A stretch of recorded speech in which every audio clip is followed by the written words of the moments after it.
मोहम्मद रसूलुल्लाह की पैदाइश से लेकर आखिरी वक्त आखिरी सांस तक के हालात आपको मिलेंगे। पैदाइश के हालात ये थे कि जब आप पैदा हुए तो माँ उनकी आमिना कहती है मेरी आंखों के सामने से एक नूर चमका, एक रोशनी हुई और ऐसा लगा कि उस रोशनी ने पूरी दुनिया को रोशन कर दिया। ये इस बात की तरफ इशारा था कि आया आमिना तूने जो बेटा पैदा किया है वो ऐसी रोशनी लेकर आया है कि वो रोशनी उसकी कुरान की रोशनी, उसकी इल्म की रोशनी पूरी दुनिया को रोशन कर देगी। जब आपकी उम्र कोई बहुत ज्यादा नहीं हुई, 1.5-2 महीने के हुए और मक्के की फिजा जब बहुत ज्यादा खराब थी, आब हवा बहुत ज्यादा खराब थी, मक्के में बीमारियां फैली हुई थी, तो मक्के की औरतें अपने बच्चों को दूसरे देहात में, दूसरे शहरों में भेज दिया करती थीं। दूसरी औरतें उनको दूध पिलाया करती थीं ताकि बच्चा बीमारी से महफूज रहे, तंदुरुस्त होकर लौटाया जाए। हलीमा सादिया कबीले साद से चली और वो भी और औरतों के साथ आती है, और जब आती है तो उसी की किस्मत में मोहम्मदुर रसूलुल्लाह थे। कुछ हुज्जत के बाद, बहस व मुबाहिसे के बाद आमिना ने अपना बेटा हलीमा को दे दिया। हलीमा सादिया कहती है कि मेरी सवारी बहुत कमजोर थी, जब मैं कबीले बनु साद से सवारी पर बैठकर आई तो थक जाती थी और कहीं कहीं रुक जाती थी, बैठ जाती थी, आधा 1 घंटा सस्ताती थी, उसके बाद दोबारा चलती थी। लेकिन जब मोहम्मद को मैंने लिया, इस 1.5 महीने के बच्चे को जब मैंने अपनी गोद में लिया, इस 45 दिन के बच्चे को जब मैंने अपनी गोद में लिया और उस सवारी के ऊपर बैठी और कबीले बनु साद अपने घर में, अपने खानदान में लेके आने लगी, तो मेरी वही सवारी जो थक जाया करती थी हवा से बातें करने लगी। उसकी बीमारी खत्म हो गई, थकने का नाम नहीं लेती थी, कभी रुकने का नाम नहीं लेती थी। पीछे से बनु हलीमा की सहेलियां, उनकी दोस्त, उनकी सहेलियां पीछे रह गईं, उनकी सवारियां पीछे रह गईं और हलीमा की सहेलियां चीख चीख कर कहने लगी, ओ बिनते अबू ज़ुऐब, ओ अबू ज़ुऐब की बेटी जरा रुक जा, मुझे भी तो अपने पास आ जाने दे, हम लोग साथ में आए थे, साथ में जाएंगे। जब तेरी ऊँटनी थक जाती थी, तेरी सवारी थक जाती थी तो हम भी रुक जाते थे, आज तो रुकने का नाम नहीं ले रही है, जब जा रहे हैं तो तू अकेली भाग रही है, अरे हमें भी तो अपने साथ लेके चल। और पीछे मुड़कर हलीमा कहती मैं कैसे रुकूं, ये ऊँटनी रुकने का नाम ही नहीं लेती है, बाखुदा मैं नहीं जानती हूँ कि इस ऊँटनी को क्या हो गया है, ये तो बड़ी कमजोर थी, बड़ी लागर थी, बड़ी नहीफ थी, बहुत ही ज्यादा कमजोर थी, पता नहीं इसमें इतनी ताकत कहां से आ गई। फिर वो उस 1.5 महीने के बच्चे को उठाती है, कहती है बाखुदा मुझे तो इस बच्चे में कोई चमत्कार नजर आ रहा है, मुझे तो इस बच्चे की कोई बरकत नजर आ रही है। मेरे प्यारे साथियों, यहाँ से मोहम्मद रसूलुल्लाह के हालात का जरा जायजा लीजिए। पहले दिन से लेकर ये 45 दिन की कैपेसिटी है। मेरे भाइयों जरा गौर करो, जब होश संभाला उस वक्त की जिंदगी के बारे में देखिए, और जब 40 साल की उम्र में जब आपको नबूवत मिली, इक़रा बिस्मि रब्बिकल लज़ी खलक़, ये कुरान की पहली आयत जब नबी अकरम के ऊपर नाजिल हुई तो यहाँ से सिलसिला चला तो अल्लाह का नाम लेकर पढ़, इक़रा बिस्मि रब्बिकल लज़ी खलक़, उस रब के नाम से पढ़ जिसने पैदा किया। यहाँ से आपने अपनी जिंदगी का 90 आगाज किया, 90 दौर यहाँ से शुरू होता है। फिर आपका सफर हमेशा अल्लाह ही के नाम पे चलता रहा, अल्लाह ही के नाम पे आगे बढ़ता रहा, यहाँ तक कि ये 90 सफर जब 63 साल की पूरी जिंदगी कर चुका है और अल्लाह ने जब अपने पास बुलाया तो इस नबी की जबान से आखिरी जुमला यही निकला, अल्लाहुम्मा बिर्रफीक़िल आला, अल्लाहुम्मा बिर्रफीक़िल आला, अल्लाहुम्मा बिर्रफीक़िल आला। आय अल्लाह रफीक़ आला में, आय अल्लाह रफीक़ आला में। जिंदगी का सफर की शुरुआत बिस्मिल्लाह अल्लाह के नाम से होती है और जिंदगी का इख्तिताम भी अल्लाह के नाम पर खत्म होता है। यानी उसने बता दिया कि मेरा जीना, मेरा मरना, मेरी मौत और मेरी जिंदगी सिर्फ अल्लाह के लिए है। इसी को अल्लाह के नबी कहा करते थे और उनसे पहले इब्राहीम अलैहिस्सलाम यही कहा करते थे, इन्ना सलाती व नुसुकी व महयाया व ममाती लिल्लाहि रब्बिल आलमीन, मेरी नमाज, मेरी कुर्बानी, मेरी जिंदगी और मेरी मौत सब अल्लाह के लिए है। हमारा और आपका मामला इस्लाम के ताल्लुक से ऐसा होना चाहिए कि मसलन हम चाय पिएं तो ये सोचें कि चाय पीना कहीं जायज़ नाजायज़ तो नहीं है। हम पानी पी रहे हैं तो ये सोचें कि पानी पीना कहीं नाजायज़ तो नहीं है। नहीं नहीं नहीं, नाजायज़ जायज़ है तो कितनी सांसों में पिएं, कैसे पिएं, हमारी सोच ये होनी चाहिए। हमारा उठना बैठ हर वक्त ये सोचना चाहिए कि हम चलने में कहीं गलती तो नहीं कर रहे हैं, कहीं हम इस्लाम की मुखालिफत तो नहीं कर रहे हैं। हमारे दिमाग पर इस्लाम छा जाना चाहिए, तब हम इस्लाम के अंदर पूरे के पूरे दाखिल होंगे। ज़्यादा तेज टॉयलेट आ रही है क्या? सब बिगाड़ देते हैं मेरा मामला यार। सामने से ना उठा करें, पीछे से उठ जाए हमें कोई दिक्कत नहीं है। सामने से उठते हैं तो मुझे ऐसा लगता है कि कोई मेरा माइक पकड़ने आ रहा, छीन के अभी फेंक देगा तर। ऐसा हो चुका है मेरे साथ, इसलिए थोड़ा डर लगता है मुझे। पीछे से उठ जाया करो। अब हमको लगता है कि पॉलीथीन मंगाया करेंगे, जिसको ज़्यादा तेज़ आए वो यही कर लिया करें। अच्छा नहीं लगता यार। अभी कुछ दिन पहले एक बुढ़ा उठ रहा था बेचारा 80 साल का। मैंने कहा कहाँ जा रहे हो? अब तो तुम चाची के लायक भी नहीं रह गए, अब कहाँ क्या करोगे, यहाँ बैठ जाओ। बुढ़े भी बैठ जाते हैं बेचारे, वो भी नहीं, अब क्या ज़रूरत है उनको आगे बैठने की, और जब बैठ जाते हैं तो बैठ के सोने बेचारे। तो सुनिए, ये हमारे दिमाग में छा जाना चाहिए, और जब ये चीज़ हमारे दिमाग में छाएगी तभी हम इस्लाम पर मुकम्मल अमल कर सकते हैं और दाखिल हो सकते हैं। मसलन एक बहुत भूखा आदमी था, सुना आपने? नहीं सुना? एक बहुत भूखा आदमी था। अब भूख की वजह से उसका हाल ख़राब था, बस उसको ये था कि किसी तरीके से रोटी मिल जाए कहीं में, लेकिन नहीं मिल रही। इतना भूखा था कि भूख की वजह से बिल्कुल बेचैन था। ऐसे ही किसी ने उससे पूछा, भाई 2+2 कितना हुआ? 2 और 2 कितना? उसने कहा 4 रोटी।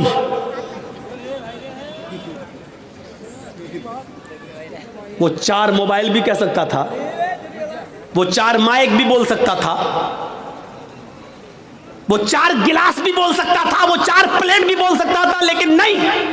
और क्या जरूरत थी 4 माइक, 4 प्लेट, 4 गिलास बोलने की? उससे तो इतना पूछा गया 2+2 कितना, 2 और 2 कितना? उसको जवाब देना चाहिए 4, लेकिन उसने क्या कहा? 4 रोटी। क्यों कहा रोटी? क्योंकि उसके दिमाग में वही भरा पड़ा था कि हमें खाना कहीं से मिल जाए। यहां तक कि सवाल का पहला हिस्सा तो सही दिया, लेकिन आगे रोटी कह गया, 4 के बाद रोटी, क्योंकि उसके दिमाग में वो रोटी भरा हुआ, खाना मिल जाए। मेरे भाइयों, यही हमारा इस्लाम के साथ यही सुलूक होना चाहिए। हम उठे तो सोचे कि इस्लाम की मुखालिफत तो नहीं हो रही है, हम बैठे तो सोचे कि हमारा बैठना गैर इस्लामी तो नहीं है, हम चले तो सोचे कि हमारा चलना गैर इस्लामी तो नहीं है, हम शादी करें तो सोचे कि हमारा चलना गैर इस्लामी तो नहीं है, हम खाएं पिए या जो मेहनत, जो बिजनेस, जो कारोबार कर रहे हैं उसके बारे में सोचे कि कहीं गैर इस्लामी तो नहीं है। जब तक हम ऐसा नहीं करेंगे हम इस्लाम के अंदर पूरे के पूरे दाखिल नहीं हो सकते हैं। इस्लाम मुकम्मल एक मजहब है, कंप्लीट, क्योंकि इस्लाम ने कोई चीज़ बाकी नहीं छोड़ी है। मैंने कहा ना, इन लोगों की ज़िंदगी के सिर्फ 4 साल के हालात मौजूद हैं, बस। ईसा अलैहिस्सलाम के 3 साल के हालात मौजूद हैं। आज चले जाइए ईसाइयों के पास और पूछिए कि शादी कैसे होनी चाहिए, ईसाई नहीं बता पाएंगे। क्यों नहीं बता पाएंगे? उनको मालूम ही नहीं है। क्यों? ईसा अलैहिस्सलाम ने शादी ही नहीं की थी। जब शादी नहीं की तो उनको शादी के हालात मालूम नहीं, शादी कैसे होना चाहिए। ये पूरी बाइबल पढ़ जाओ, शादी सिर्फ इतना लिखा है कि अपनी जिंदगी अगर पाकीज़ा गुजारना चाहते हो तो शादी कर लो, बस इतना लिखा है। अपनी जिंदगी पाकीज़ा गुजारना चाहते हो तो शादी कर लो, लेकिन शादी कैसे करो, किस उम्र में करो, लड़की बड़ी होनी चाहिए या छोटी होनी चाहिए, फिर शादी के बाद बीवी के साथ किस तरह रहो, मेहर कितना होना चाहिए, ये तमाम चीजें बाइबल बताने से खामोश है। वेद आप पढ़ें तो वेदों में भी लिखा है कि रामचंद्र जी ने भी शादी की थी, लिहाजा तुम विवाह करके अपने आप को सुरक्षित कर लो। लेकिन शादी कैसे होना चाहिए ये आपको न वेदों में मिलेगा, न रामायण में, न गीता के अंदर। कहीं पर भी आप चले जाइए पूरा न मंजर आपको नहीं मिल सकता, क्योंकि कोई धर्म कंप्लीट नहीं है। इस्लाम से पूछिए, मोहम्मद रसूलुल्लाह से सवाल कीजिए कि शादी कैसे करना चाहिए, तो अल्लाह के नबी सल्लल्लाहु अलैहि वसल्लम की शरीयत जवाब देगी। जैसे मोहम्मद रसूलुल्लाह ने 25 साल की उम्र में अपनी से 15 साल बड़ी हजरत खदीजा को अपने निकाह में लाए, ये नहीं देगा कि ये हमसे उम्र में बड़ी है और इसका पहला शौहर तलाक दे चुका है या इंतकाल कर चुका है, ये बेवा है, किसी की शौहर मर गया, ये उसके बाद की वो बची हुई बीवी है और खदीजा के 2 बच्चे भी हैं, हम शादी कर लेंगे तो उसको भी संभालना पड़ेगा। ये सब नहीं सोचा, बल्कि आपने निकाह कर लिया। खदीजा ने पैगाम भेजा था, अल्लाह के नबी सल्लल्लाहु अलैहि वसल्लम ने अपने चचा अबू तालिब से मशवरा करने के बाद एक्सेप्ट कर लिया। शरीयत जवाब देगी कि बड़ी उम्र की औरतों से निकाह करना कोई बुरा नहीं है। फिर शरीयत ये भी कहती है, मोहम्मद रसूलुल्लाह जवाब देंगे कि मैंने आयशा से भी निकाह किया जो हमसे उम्र में बहुत छोटी हैं, लिहाजा अगर कोई छोटी उम्र से शादी करना चाहे तो छोटी उम्र की लड़की से भी निकाह किया जा सकता है, इसमें कोई बुराई नहीं है। लेकिन रहना वैसे, अगर तुम्हारी बीवी उम्र में बड़ी है तो वैसे रहो जैसे मैं खदीजा के साथ रहा, अगर तुम्हारी बीवी उम्र में छोटी है तो वैसे रहो जैसे मैं आयशा के साथ रहा। गौर कीजिए, आपको एक एक चीज का सबूत मिलता चला जाएगा, कोई चीज बाकी नहीं है। यहां तक कि सोने के आदाब तक मिले लिखे, मियां और बीवी को किस तरह अपनी जिंदगी गुजारना चाहिए वो तक मिलेगा। यहां तक कि मियां और बीवी के जिस्मानी और शारीरिक संबंध कैसे होना चाहिए, जनाब मोहम्मद रसूलुल्लाह ने उसको भी बाकी नहीं छोड़ा और वो भी बता दिया, क्योंकि इस्लाम एक कंप्लीट मजहब है। जैसे माँ और बाप अपने बच्चे को उंगली पकड़ के चलना सिखाते हैं, माँ के पेट से बच्चा पेशाब और पैखाना करने को, साफ करने का तरीका सीख के नहीं आता, वो अपने माँ और बाप से सीखता है। उसी तरीके से मोहम्मद रसूलुल्लाह ने भी हमें उंगली पकड़ के चलना सिखाया है, सब कुछ बता दिया है कि तुम्हें ऐसा करना है, ऐसा करना है, ऐसा करना है, ऐसा करना है। ये कंप्लीट मजहब है, कंप्लीट मजहब है इस्लाम, इसीलिए इसको मजहब कहा गया है। बाकी और दूसरे मजहब जो हैं वो मजहब नहीं है, मजहब नहीं है, इज्म है। हिंदू इज्म है, ईसाई इज्म है, जैन इज्म है। इज्म क्या मतलब होता है? जिसमें बाउंड्री ना हो, और मजहब का मतलब होता है जिसमें बाउंडेशन हो, जिसमें बाउंडेशन हो। कुछ जानवर हलाल है, खा सकते हो, लेकिन हर जानवर नहीं खा सकते हो। चाय पी सकते हो, दूध पी सकते हो, लेकिन हर पीने वाली चीज नहीं पी सकते हो। शराब नहीं। अच्छा मौलाना, शराब तो छोड़ो, बीड़ी सिगरेट वो भी नहीं, एक बाउंडेशन है। मौलाना इस पे बोल दीजिए, इस पे बोल देंगे तो फिर कौन बुलाएगा, क्योंकि सारा मामला तो उसी पे टिका हुआ है, पूरे औरंगाबाद का। अब टिका है तो कोई क्या करे, लेकिन इसकी वजह से कोई हक बात बोलना छोड़ दे, फिर फर्क क्या रह जाएगा, फिर बात क्या रह जाएगी। मेरे प्यारे साथियों, हक बात अगर आपके और हमारे खिलाफ जाए तो जाना चाहिए। मौलाना को बाउंडेशन नहीं करना चाहिए, नहीं इस पे नहीं बोल सकते, उस पे बोल सकते, उस पे नहीं। हमें अपने आप को सुधारना चाहिए। इस्लाम को अपनी मर्जी के मुताबिक हमें और आपको नहीं ढालना है, बल्कि इस्लाम के मंशा के मुताबिक हमें और आपको चलना चाहिए। ये होना चाहिए इस्लाम, ये होना चाहिए इस्लाम। तो मेरे भाइयों, ये मुकम्मल एक मजहब है इस्लाम, कंप्लीट एक मजहब है इस्लाम। इसके अंदर उठना, बैठना, लेटना, सोना, जागना, खाना, पीना, शादी ब्याह, हर चीज का तरीका आपको इसके अंदर मिलेगा। शादी का तरीका क्या है? हमारे यहाँ क्या होता है, लड़के की बारात जा रही है, बारात 300 आदमी जा रहे हैं साहब, गाड़ियां 100, 150, 200 आदमी जा रहे हैं। सुनिएगा मंशा क्या इस्लाम का, जा रहे हैं बारात में, जा रहे हैं। हाजी साहब के बेटे की बारात है। हाजी साहब समझ रहे ना, सऊदी अरब गए थे हज करके, बहुत सी टोपी ओपी ला के सबको बांटा था उन्होंने, सऊदिया से रुमाल भी लाए थे, डला है लाल रंग का रुमाल। हाजी साहब ने शादी के दिन ओढ़ा है, बेटे की शादी है, दाढ़ी पे हाथ फेर रहे हैं, मुंह में पान चल रहा है। जर्जी साहब पूछ रहे हैं, हाजी जी आज तो माशाल्लाह जवान लग रहे हो, क्या बात है, चेहरे पे बड़ी रौनक है। बेटे की बारात जा रही, मेरे बेटे की बारात जा रही। अच्छा, बारात क्या होती है मालूम है? बारात, ये बारात का तसव्वुर कहाँ से आया? 100, 150, 200 साल पहले जब हमारे हिंदू भाइयों में जब वो अपने लड़के की बारात किसी दूसरे शहर में ले जाते थे तो डर होता था कि कहीं लूट ना जाए काफिला, कहीं ये लोग लूट, अकेले अगर लड़का लड़की शादी करके आएंगे तो कहीं लूट न लिए जाएं, सोना चांदी जेवरात लूट जाएं। तो ऐसा नहीं होता था। फिर वो लोग 100-50 आदमी को लेके निकलते थे घोड़ों पर, जो भी चीज मिलती थी उस पे जाते थे दूसरे शहर, और वहां से लड़की की विदा करा के अपने साथ लाते थे ताकि लूटे ना जाएं और काफिले वाले सामान न लूट लें। तो वहां से ये रस्म निकली और निकलते निकलते आज इसने बारात का नाम पा लिया। बारात का आज ये हाल है, एक घर से दूसरे घर में भी बारात जा रही है तो 200 आदमी चाहिए।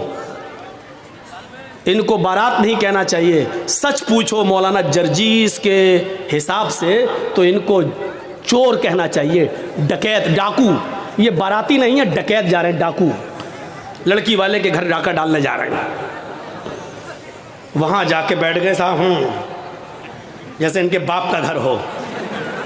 अब गरीब लड़की वाला बेचारा वो इनको अच्छे से अच्छा खिला रहा है। वो जानता है कि अगर खाने पीने में थोड़ी सी भी कमी हो गई तो जिंदगी भर मेरी बेटी को ताना मारेगा। ये पूरा समाज, ये जितने आए हैं, ये चोर, ये डकैत, ये सब ताना मारेंगे, देखो उसके बाप ने ऐसा खिलाया, कोई इज्जत नहीं की है। तो बेचारा वो इन चोरों का पेट भरने के लिए इन डकैतों को हलक तक ठूस देता है, लो खाओ, पहले नाश्ता फिर खाना, यहां तक ठूस देता है उसके सिर्फ इसलिए कि मेरी बेटी का घर बस जाए। जबकि उसका कर्ज अदा करने के लिए बेचारा सालों साल उसका ब्याज देता रहता है लेकिन कर्ज अदा नहीं कर पाता है। ये कौन सोचेगा? इन गरीब लड़कियों के जो हाथ पीले नहीं हो रहे, ये कौन सोचेगा? जरा तसव्वुर करो कि एक मोटरसाइकिल पे वो लड़का कैसे बैठ जाता है। साहब बड़ी अच्छी गाड़ी है माशाल्लाह, कहां से मिली, कितने में खरीदी? जहेज में मिली, जहेज में मिली। अरे उसको कहना चाहिए भीख में मिली, कहता जहेज में मिली। उसको कहना चाहिए मेरे ससुर ने मुझे इंटरनेशनल भिखारी समझ के दी, वो कहता गिफ्ट में दी। नाम बदल गए, देख लीजिए आप। जो चीज भीख में मिली उसको कह रहा जहेज में मिली, उसको कह रहा जहेज में मिली। जिसको कहना चाहिए मेरे ससुर ने मुझे इंटरनेशनल भिखारी समझ के दिया, भीख में दी, उसको गिफ्ट कह रहा है, गिफ्ट। अरे नाम बदल देने से हैसियत नहीं बदल दी जाती है। शराब का नाम दवा रख दो तो शराब शराबी रहेगी, दवा नहीं हो जाएगी। मौलाना जर्जीस की शेरवानी उतार कर किसी सुअर को पहना दो तो क्या वो सुअर मौलाना जर्जीस बन जाएगा? है? लिबास बदल देने से सुअर सुअर ही रहेगा, गधा गधा ही रहेगा, कुत्ता कुत्ता ही रहेगा, भीख भीख ही रहेगी। उसका नाम दहेज जहेज रख देने से, माफ करना, भीख का नाम नहीं बदल जाएगा। औरतों ने नंगेपन का नाम फैशन रख दिया। क्या रख दिया? फैशन। अल्लाह के रसूल ने तो नहीं कहा वो फैशन है। अल्लाह के नबी ने तो कहा निसा उनका सियातुन आरियातुन, एक ऐसा जमाना आ जाएगा कि तुम औरतों को देखोगी कि वो कपड़े पहने होंगी लेकिन नंगी होंगी। अल्लाह के नबी ने तो ये कहा था कि वो कपड़े पहने होंगी लेकिन नंगी होंगी। कपड़ा पहनने के बावजूद भी कोई नंगी होता है? नहीं। लेकिन नबी ने कहा कपड़े तो पहनेंगी लेकिन नंगी होंगी। कपड़ा पहनेंगी लेकिन हाथ दिखेंगे, कपड़ा पहनेंगी लेकिन पेट दिखेगा, कपड़ा पहनेंगी उनके जिस्म का उतारो चढ़ाव दिखेगा। यानी वो ऐसे तंग कपड़े पहनेंगी कि जिससे अगर कोई टेलर कोई दर्जी उनको देख ले तो नाप लेने की जरूरत ना पड़े। वो अपनी आंखों में पूरा का पूरा बसा ले कि इसका सीना इतना, इतनी इसकी कमर इतनी, इसकी ब्लाउज का साइज इतना। वो सिर्फ एक नजर देखकर अंदाजा लगा ले कि इसकी साड़ी का नाप कितना, इसके ब्लाउज का नाप कितना, इसके पेट का नाप कितना, इसकी कमर का नाप कितना, इसके सीने का नाप कितना। ऐसी औरतों को बताया अल्लाह के नबी ने कि कपड़े तो पहनेंगी लेकिन नंगी होंगी। नबी ने तो उनको नंगा कहा है। अब हमारे यहाँ नाम बदल गया, ये फैशन है, ये फैशन है। लड़कियां चिपके हुए कपड़े पहनकर मार्केट जा रही हैं, उनकी रान से कपड़ा चिपका है, उनकी पिंडली से कपड़ा चिपका है। हम कह रहे हैं फैशन है ये। मेरे भाइयों, तुम्हारे नाम बदल देने से उनका नंगापन खत्म नहीं हो जाएगा। अल्लाह की कसम, तुम्हारी नजरों में फैशन है, लेकिन मोहम्मद रसूलुल्लाह की नजर में वो लड़की नंगी है, नंगी है, नंगी है। बरहना है, बरहना है, बरहना है। नाम बदल देने से हैसियत नहीं बदल जाती है। भीख का नाम दहेज रख दो, माफ कीजिएगा, भीख भीख ही रहेगी। दहेज हो जाने से या जहेज हो जाने से मेरे भाइयों उसकी हैसियत नहीं बदल जाएगी। और जहेज किसको कहते हैं? दहेज तो हिंदी लफ्ज़ है, उर्दू में इसको कहते हैं जहेज। अगर देखा जाए तो जहाज़ा युजहिज़ु तजहीज़ उस सामान को कहते हैं जो मय्यत के साथ जाता है कब्रिस्तान तक। कहते नहीं तजहीज़ व तकफीन हो गई उसकी, अरबी में बोला जाता है, उर्दू में कि उसकी तजहीज़, एक फ़लाँ आदमी मर गया, इंतकाल हो गया है, उसकी तजहीज़, उसकी तकफीन 2 बजे होगी। इसका मतलब क्या है? तजहीज़ से बना है जहेज़। मरने वाले के साथ जो सामान जाता है, कफन अफन वगैरह, चारपाई वगैरह, इसको कहा जाता है जहेज़। आज वो जहेज़ शादी के बाद हमें मिलता है। ज़रा अंदाज़ा लगाइएगा कि कितना बुरा लफ्ज़ है जो मरने के बाद मय्यत के साथ जाता है, वो हम शादी के मौके पर लेते हैं जहेज़ के नाम पर। इतना सुनने के बावजूद भी वो पागल ही होगा जो कल शादी करे और फिर जहेज़ ले ले। ये सुनने के बाद भी। अब गौर करें आप, शादी हमारे यहां कैसी हो रही है। पहले बाराती पहुंच गए, अब चलो चोर और डकैत कह दिया, काफी है, अब बाराती कह दे रहा हूं, बार बार बुरा ना लगे। पहुंच गए, हो गया सब। लेकिन अल्लाह के रसूल के ज़माने में शादी कैसी होती थी, वो सारे वाक़यात आपके सामने हैं, सुने होंगे। एक औरत अल्लाह के नबी के पास आई और कहने लगी कि अल्लाह के रसूल, मैं आपसे शादी करना चाहती हूँ, इन्नी अहबुलक, मैं अपने आप को आपको हिबा कर रही हूँ। तो अल्लाह के नबी सल्लल्लाहु अलैहि वसल्लम ने क्या फरमाया? अब मुझे ज़रूरत नहीं है। वहाँ एक सहाबी बैठे हुए थे, फ़ौरन कहने लगे अल्लाह के रसूल, अगर आपको ज़रूरत नहीं है तो मेरे साथ करवा दीजिए इसकी शादी। कोई बुरी बात नहीं कही उन्होंने, मेरे साथ करवा दीजिए। अल्लाह के नबी ने कहा तुम करोगे? कहा हाँ, मुझे ज़रूरत है बीवी की। उस औरत से पूछा कि तुम इसके साथ करोगी? उसने कहा आपके लिए आई थी, अगर आप नहीं कर सकते तो इसके साथ कर दीजिए, मुझे तो घर बसाना है। तो अल्लाह के रसूल ने उस आदमी से, उस सहाबी से पूछा क्या दोगे इसको महर में? ये नहीं पूछा लड़की से तेरा बाप है, तेरा भाई है, क्या देगा इस सहाबी को, ये नहीं पूछा, बल्कि क्या पूछा उस सहाबी से, क्या दोगे इसको महर में? कहता महर में क्या दोगे? कुछ नहीं है मेरे पास। बुखारी की हदीस के अल्फाज है मा इंदी शैउन, मेरे पास कुछ नहीं है, कुछ नहीं है और शादी का सपना। आय हाय हाय, इस्लाम देखिए, इस्लाम कुछ नहीं है और शादी का सपना, कुछ नहीं है और शादी करना चाहता है।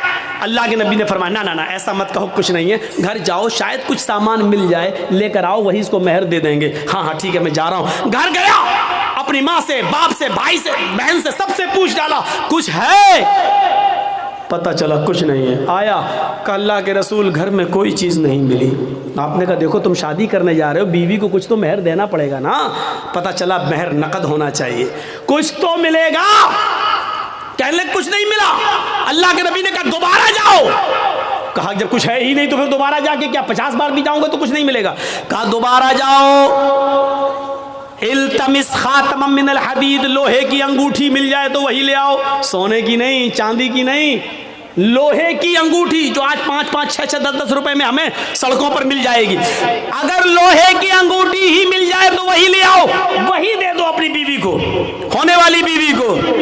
वो कहता लोहे की अंगूठी, चलो जाता हूँ, पूछता हूँ, मामूली चीज़ें होगी, घर में रखी होगी। वो दोबारा घर गया। वो सहाबी थोड़ी देर के बाद घर से वापस आते और कहते मा वजद तो खातम मिनल हदीद, अय अल्लाह के रसूल, घर में बहुत कुछ ढूंढा, बहुत तलाश किया, लेकिन मुझे लोहे की अंगूठी भी नहीं मिली। मायूस हो गए। अल्लाह के रसूल भी बैठे कि इसके पास लोहे की अंगूठी भी नहीं है, अब ये कैसे क्या होगा। अब वो जाने लगा। अल्लाह के नबी ने कहा कहाँ जा रहे हो? कहा क्या करूँगा बैठ के, जब निकाह ही नहीं हो सकता है, लोहे की अंगूठी भी नहीं है, कुछ नहीं है घर में, जा रहा हूँ खेती बाड़ी करूँगा, कुछ मेहनत करूँगा, मजदूरी करूँगा, माँ बूढ़ी है उसकी जिम्मेदारी है मेरे ऊपर, बाप बूढ़े हैं उनको खिलाता हूँ पिलाता हूँ, जा रहा हूँ काम धंधा करूँगा कुछ। अल्लाह के नबी ने कहा इधर आओ, बैठाया अपने पास, पूछा तुम्हारे पास कुछ नहीं है? कहा तो दिया नहीं है। लोहे की अंगूठी भी नहीं है? कहा नहीं है। कहा अच्छा सोचो, एक बार और सोचो, कुछ है? दिमाग दाओ। कहाँ? हाँ है। कहा क्या है? इंदी इजारुन, एक लुंगी है, तहबंद है, एक तहबंद है, लाओ लाओ लाओ लाओ, इसको दे दो, चलो वही दे दो। क्या कहता है मालूम है? वही दे दो। जब वो दे दूंगा तो मैं क्या पहनूंगा? जब सोता हूं तो वही तो पहनता हूं घर पे, जब इसको दे दूंगा तो मेरे पास क्या रहेगा? तो अल्लाह के नबी ने कहा फिर क्यों कह रहे हो कि कुछ है? कहा आपने पूछा तो मैंने कह दिया वही है, उसको मैं पहन के सोता हूं, तो फिर उसको वो भी नहीं दे सकते हो? तो उसने कहा पूरा नहीं दे सकता हूं, 2 टुकड़े कर देता हूं, आधा दे दूंगा इसको। अब अल्लाह के रसूल की मुस्कुराहट निकल गई, हंसी आ गई। आधा दोगे बेचारी, आधा का क्या करेगी वो?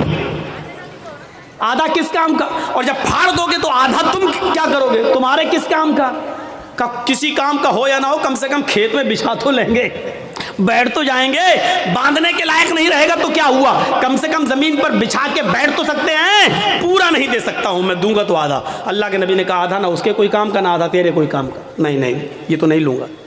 अच्छा ये बताओ कुरान कितना याद है? ओहो नौजवानों सुनो, वीडियो बनाने वालों सुनो, अपने अपने कैमरों में कैद करने वालों सुनो, सुनना और पूरी तकरीर मत सुनना, बस वही सुनते रहना कि सबसे बड़ा सख्त अजाब उसको होगा जो दुनिया में तस्वीर है। पूरी तकरीर मत सुनना, बस यही सुनते रहना, ये जुमले तुम्हें थप्पड़ मारते रहेंगे। जब तक दूसरे साल हमें बुला नहीं लो तब तक वही हदीस तुम्हें थप्पड़ मारती रहेगी कि हम क्या क्या करते हो, कितने बड़े बड़े गुनाह करते हैं। सुनो, कहा कुरान तुम्हें कितना याद है? सोना नहीं, चांदी नहीं, कपड़ा नहीं, दौलत नहीं, यहां तक कि बीवी को देने के लिए लोहे की अंगूठी भी नहीं। इतना गरीब घर का सहाबी, लेकिन जब उससे पूछा कि तुम्हें कुरान कितना याद है, सर उठाता है, कहता है अल्लाह के रसूल मुझे सूरह मुल्क याद है, मुझे सूरह हश्र याद है, मुझे सूरह जुमा याद है, मुझे सूरह मुनाफिकून याद है, मुझे सूरह नबा याद है, मुझे सूरह क़यामा याद है। अल्लाह के नबी ने फरमाया क्या तुम्हें इतनी सूरतें याद हैं? कहा हाँ। आपने कहा क्या तुम मुझे मुंह ज़बानी बगैर देखे सुना सकते हो? उसने कहा। आपने कहा इतनी सूरतें तुम्हें याद हैं? उसने कहा हाँ। कहा फिर ये क्यों कहते हो कि मेरे पास कुछ नहीं है? तुम्हें इतनी सूरतें याद हैं, क्या तुम इन सूरतों को अपनी बीवी को याद करा दोगे, इस औरत को याद करा दोगे जिसके साथ मैं तुम्हारा निकाह करना चाहता हूँ? उसने कहा हाँ मैं करा दूंगा। उस औरत से पूछा अगर तेरे शौहर के तेरे निकाह के मेहर में अगर कुरान की इन सूरतों को मैं मेहर बना दूं और इन्हीं सूरतों को तू अपना मेहर मान ले तो क्या तू इससे निकाह कबूल कर लेगी? क्या इन कुरान की सूरतों को अपना मेहर मान लेगी? कहने लगी रोते हुए अय अल्लाह के नबी, जिस औरत की शादी में, जिस औरत के निकाह में कुरान की सूरतें मेहर बन जाएं, उससे ज्यादा बाबरकत निकाह किसका हो सकता है? उससे ज्यादा पाकीज़ा निकाह किसका हो सकता है? फिर अल्लाह के नबी ने उन सूरतों को ही मेहर बना दिया और उसके बाद निकाह पढ़ा दिया। उस औरत का ना कोई बाप था, ना चचा था, ना भाई था, इसलिए खुद अल्लाह के रसूल काजी की हैसियत से उसके वली बन गए, सरपरस्त बन गए और आपने उसका निकाह करके उसी दिन भेज दिया। ना बारात का पता था, ना उबड़ने का पता था, ना हल्दी का पता था, ना मेहंदी का पता था, न लड़कियां लड़के को देखने आई है, न लड़की वाले देखने आए, वहीं पर निकाह हुआ और सब कुछ हो गया सारा। और सुनो, ये निकाह जितनी सादगी के साथ हुआ, 1400 साल के बाद आज भी इस निकाह का चर्चा होता है, इस निकाह का तस्करा होता है, इस निकाह का का जिक्र होता है, 1400 साल के बाद भी इस निकाह का जिक्र हो रहा है। तो मेरे भाइयों, मैं कहना ये चाह रहा था कि इस्लाम मुकम्मल एक मजहब है, मुकम्मल कंप्लीट एक दीन है, कंप्लीट। इस्लाम के अलावा कोई दीन कंप्लीट नहीं है। इस्लाम की खुसूसियत एक और है, क्या है? ये दीन मुअतदिल है। मुअतदिल किसको कहते हैं? आइए जरा सुन लीजिए। दीन मुअतदिल, एतदाल, जिसके अंदर मियां न रवी हो, जिसके अंदर न बहुत ज्यादती हो न बहुत कमी हो, एतदाल, ये सिर्फ इस्लाम की खुसूसियत है। क्या हुआ? कुछ हुआ है? बारिश हो रहा है तो थोड़ा देर बैठिए, जब तेज होगी तो सबसे पहले तो हम ही भागेंगे। जब तक हम बैठे तब तक आप बैठे रहिए। सुनिए, अच्छा पिंडाल है, वाटर प्रूफ पिंडाल है, आप लोग डरिए नहीं। सहाबाए किराम ने इस्लाम के लिए अपनी जानें लुटा दी, आप थोड़ी सी बारिश बर्दाश्त नहीं कर सकते हैं? बैठिए, आज आपके ईमान का इम्तिहान लेना है, आज आपके ईमान का इम्तिहान लेना है। जो योगी और मोदी का प्रस्तार है वो जाए, जो मोहम्मद रसूलुल्लाह का प्रस्तार है वो बैठे, जो ईमान जिसके दिल में है वो बैठे, जिसको इन सियासी लीडरों से मोहब्बत है वो जाए, जिसको ईमान से प्यार ना हो वो जाए, जिसको मोहम्मद रसूलुल्लाह की शरीयत से प्यार है वो यहाँ बैठे, वो यहाँ सुने। मेरे भाइयों, इस्लाम ऐसे ही नहीं मिला है, ऐसे ही नहीं मिला है। सहाबा की कुर्बानियों के बाद, उनकी गर्दनें कटने के बाद, उनकी शहादतों के बाद ये इस्लाम हम तक आया है। सुमैया रज़ी अल्लाह ताला अन्हा ने अपनी शर्मगाह में नेज़ा दाखिल करवाया था, लेकिन अल्लाह अल्लाह कहती रही थी, उसके दोनों पैर बांध दिए गए थे, चीर दी गई, जिस्म से दो टुकड़े कर दिए गए, लेकिन इस्लाम को नहीं छोड़ा। आओ, तुम सुमैया जैसी सहाबियात के ईमान पे भरोसा करते हो तो बैठो, इनकी तरह ईमान अगर तुम्हारे दिलों में मौजूद है तो बैठो और देखता हूं कि कौन है जो बारिश के चंद कतरों से डर के भागता है और कौन है जो अपने ईमान की मजबूती का सबूत पेश करता है। मेरे प्यारे साथियों, आपको बैठना होगा और जिसको जाना हो जाए, जिसके जेब में नोटों की गड्डी हो और बारिश के कतरों से उसके भीग जाने का डर हो वो जाए यहां से। मौलवी जर्जीस को ऐसे जवानों की जरूरत नहीं है, ऐसे जवानों की जरूरत नहीं है। जर्जीस का राह बड़ा मुश्किल है, जर्जीस का रास्ता बड़ा कठिन है। हमारे रास्ते पर वो चले जो कांटों पे चलना जानता हो, हमारे रास्तों पे वो चले जो आग के अंगारों पर, जिसको डर हो कि हमारे पैरों में फलक पड़ जाएंगे वो जाए, और जिसको उम्मीद है कि हम आग के अंगारों पे चल जाएंगे कुरान और हदीस की आवाज सुनकर, जिसको ईमान के लिए आग के अंगारों पे चलना गवारा हो वो यहां बैठे। अब देखता हूं कि किसके ईमान में कितनी ताकत है और किसका ईमान कितना कमजोर है। मैंने दोनों चीजें बता दी हैं आपके सामने। इस्लाम एक दीन मुअतदिल है, मियां न रवी, बराबरी, इसके अंदर ना ज्यादती है ना कमी है। सुनिए, इस्लाम की पहली बुनियाद 5 चीज़ों पर जो रखी गई है, उसकी पहली बुनियाद क्या है? कलमा तैयबा, ला इलाहा इल्लल्लाह मुहम्मदुर रसूलुल्लाह। ये कलमा पढ़ना जरूरी है, लेकिन किसी को जबरदस्ती पढ़वा कर उसको मुसलमान करना इस्लाम के अंदर हराम है। इसके बाद इस्लाम की दूसरी बुनियाद आती है नमाज। नमाज फर्ज है, बहुत जरूरी है, लेकिन अपना काम धंधा छोड़ के 24 घंटे सजदों पे सजदे ठोके रहना, ये इस्लाम ने इसको जायज करार नहीं दिया है। जुमे की नमाज फर्ज है हर मुसलमान मर्द पर, आकिल और बालिग पर, लेकिन जुमे की नमाज के लिए सुबह आ जाओ और शाम तक मस्जिद में रहकर सजदों पे सजदे करते रहो, ये बस नहीं सिखाया, बल्कि कहा फैज़ा क़ुज़ियतिस सलातु फंतशिरू फिल अर्ज़। जब नमाज जुमा हो जाए तो आप मस्जिद खाली कर दो और रिक्शा चलाओ, लकड़ियां इकट्ठी करो, जंगलों से ला ला कर बाजार में बेचो, मेहनत करो, मजदूरी करो, खेती करो, बाड़ी करो और अपनी बीवी और बच्चों का पेट पालो, उनके लिए मेहनत और मजदूरी करो। इस्लाम ने यह शिक्षा दी है। नमाज फर्ज है, लेकिन 24 घंटे सजदा करना इस्लाम के अंदर जायज नहीं है। ज़कात गरीबों की बहुत बड़ी हमदर्दी है। आपके पास एक लिमिट है, हिंदू धर्म में भी ज़कात है लेकिन लिमिट नहीं है। ये इस्लाम लिमिट मुतय्यन करता है, कितना सोना होना चाहिए तब कितनी ज़कात होगी, चांदी कितनी होनी चाहिए तब उस पर ज़कात होगी। सोना और चांदी नहीं है लेकिन पैसा है, कितना पैसा होगी उस पर ज़कात होगी। आपके पास मछलियों की तालाब है तो कितनी मछलियां होनी चाहिए जिस पर आपके पास ज़कात होगी। आपके पास बकरियां कितनी हैं कि तालाब जिस पर क्या आपके ऊपर ज़कात फर्ज है। आप खेती बाड़ी करते, कितना धान होना चाहिए कि आपके ऊपर ज़कात है, कितना गेहूं होना चाहिए कि उस पर आप ज़कात देंगे।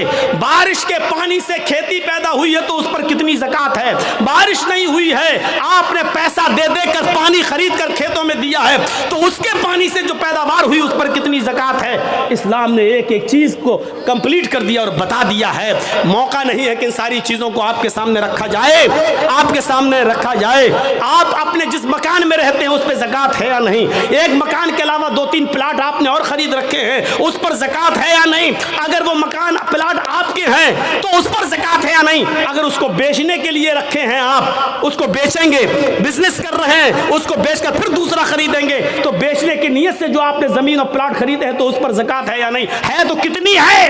आप कपड़े का कारोबार करते हैं, उस पर ज़कात है या नहीं। जिस दुकान में बैठते हैं उस पर ज़कात है या नहीं। दुकान पे जो माल रखा है उस पर ज़कात है या नहीं। ये तमाम चीजें इस्लाम ने बता दी हैं। इसलिए कहते हैं कि इस्लाम एक मुकम्मल मजहब है जो किसी दूसरे धर्म के अंदर आपको नहीं मिलेगा। इतना लिखा गरीबों को दो, कितना दो, कुछ नहीं। करोड़ों वाला 1 रुपया दे के भी निकल जा, हो गया। लेकिन इस्लाम में अगर 1 लाख रुपया तुम्हारे पास है तो 2,500 देना पड़ेगा। 2,500 अगर 2400 दोगे और 100 रोक लिया तब भी आप गुनाहगार हैं। याद रखिएगा, 1 लाख है, 2500 आप पर ज़कात बन रही है। अगर आपने 2499 रुपए दे दिए और 1 रुपया रोक लिया तो आप गुनाहगार हैं। इस्लामी हुकूमत होगी तो आपसे जंग की जाएगी, आपसे क़िताल किया जाएगा, आपसे लड़ा जाएगा। अगर आप 1 रुपया देने से मना करेंगे तो आपके खिलाफ जिहाद किया जाएगा। मेरे भाइयों सोचो, ये इस्लामी रूल्स हैं। ये बड़े बैठे बड़े बड़े चौधरी और सरमायादार, बड़ी बड़ी बिल्डिंगों के मालिक, आज जिनके पास करोड़ों की मिल्कियतें हैं, हिसाब लो तुम ज़कात देते हो या नहीं देते हो अपने माल की पूरी पूरी। इस्लामी हुकूमत होती तो ज़बरदस्ती ले लिया जाता, नहीं है। वो कहेगा बे आज तो मौलवियों को सबसे ज़्यादा सुनना पड़ती है, आ गए सुबह सुबह मेरे पास लेने, बैठो 10 बजे उठेंगे, साहब सो रहे हैं। अल्लाह का शुक्र अदा करो कि इन मौलवियों ने तुम्हारे लिए बहुत आसानी पैदा कर दी, वरना जिम्मेदारी तुम्हारी थी मदरसों में पैसा पहुंचाने की। ये तुम्हारे घर आकर तुम्हें अज़ाब इलाही से बचा रहे हैं, तुम्हारे घर आकर, और तुम इन मौलवियों के बारे में कहते हो कि जाओ सुबह आना, जाओ 10 बजे आना, अभी हम सो रहे हैं। ये ज़मीन कहीं फट न जाए और आए अमीर आदमी, आए चौधरी, कहीं तो इस ज़मीन के अंदर धस न जाए, धस न जाए। मौलवियों की 2 साल कोरोना रहा, कभी आपने सोचा उलमा का क्या हुआ बेचारों का? जो मदरसे बंद हुए उनका बारे में सोचा कभी आप? एक मौलाना साहब मस्जिद में दुआ कर रहे हैं, वो वीडियो बड़ा वायरल हो रहा है। 26 साल तक उन्होंने किसी मस्जिद में इमामत की, 26 साल के बाद उनकी तनख्वाह कितनी हुई? 12,000। 12,000। अब वो मस्जिद में जुमा पढ़ाने के बाद, जुमा ख़त्म करने से पहले दुआ कर रहे हैं, अल्लाह जब 26 साल मैंने इस मस्जिद में जुमा पढ़ाया है, इस मस्जिद में नमाज़ पढ़ाई है, आज मेरी तनख्वाह 12,000 है। जितनी मेरी तनख्वाह है उतनी तनख्वाह, उतना ही कारोबार, उतनी ही दौलत का मालिक मस्जिद के सेक्रेटरी को बना दे, मदरसे के सेक्रेटरी को बना दे, मस्जिद के मुतवल्ली को बना दे। सब चुप। उसने कहा आमीन बोलो, आमीन बोलो। कोई आमीन ही नहीं बोल रहा। कहा क्यों, क्या हुआ? तुम्हें ये दुआ बुरी लग रही है तो कम से कम मौलवियों के बारे में भी तो सोचो। 12 साल से उसकी तनख्वाह 3,000 4,000 से आया, 12 साल 26 साल में उसकी तनख्वाह 12,000।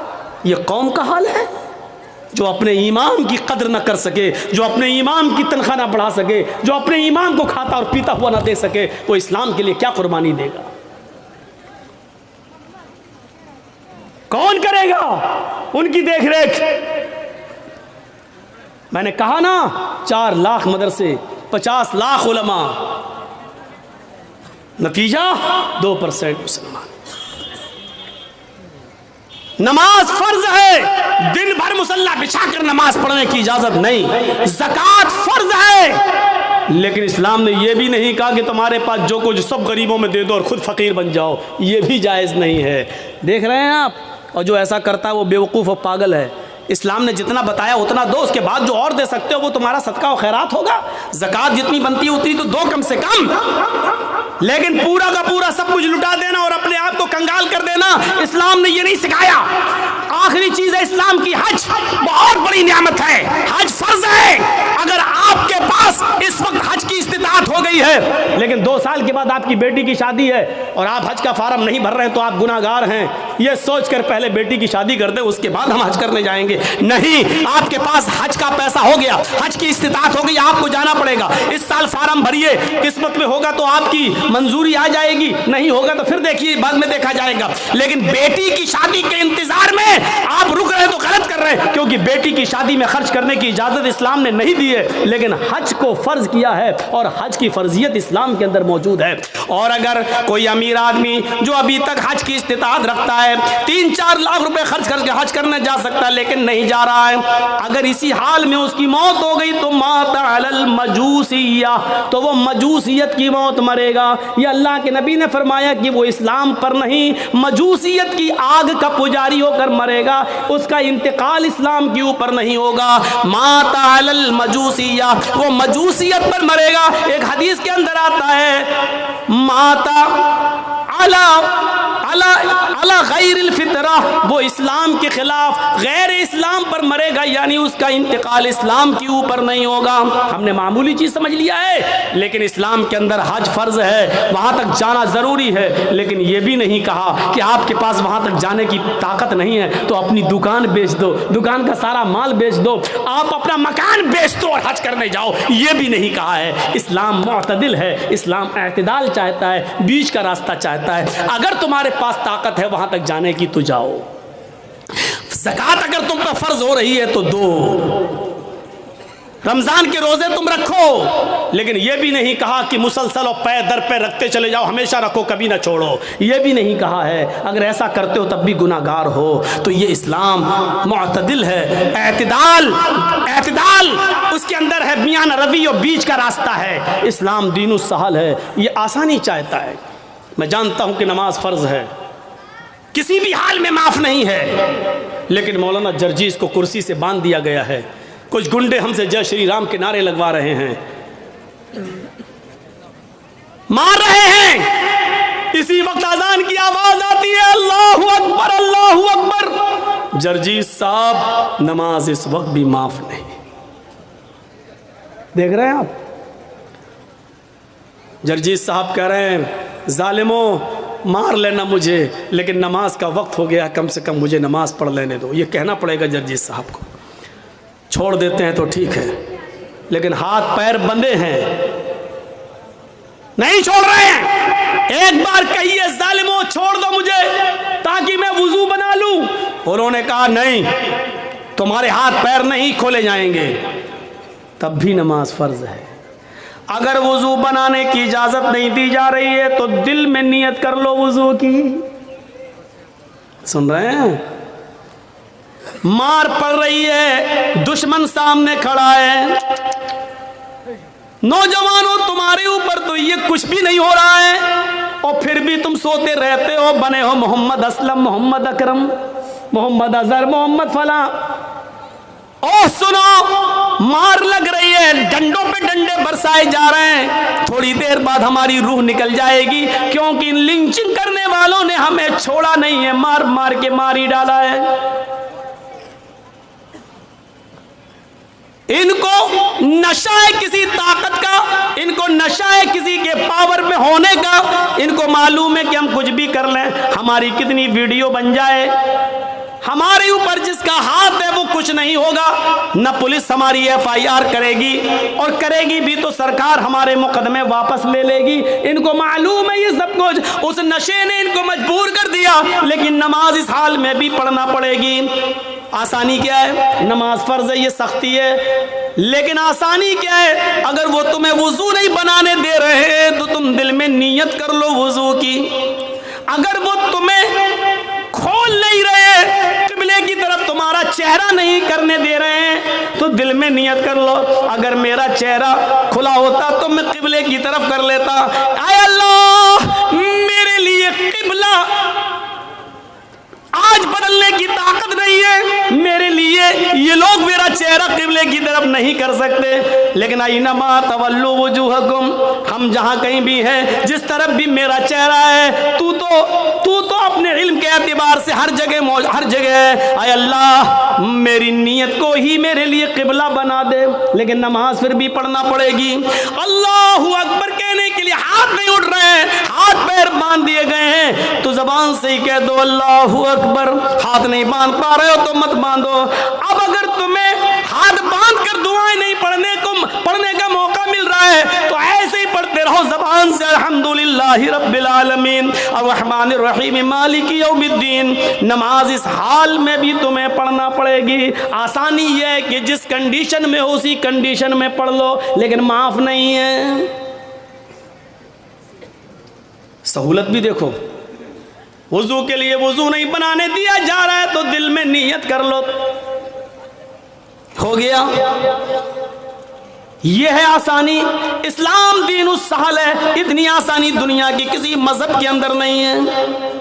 सफर में रमजान का रोजा नहीं रख सकते हो, सफर में है, जा रहे हो, छोड़ दो, कोई मुजायका नहीं। व इन कुंतुम फी सफरिन, अगर तुम सफर में हो तो तुम उस रोजे को छोड़ दो। जब सफर पूरा हो जाए, बाद में जितने रोजे तुम्हारे छूटे हैं वो रमजान के बाद उन्हें पूरे कर लो।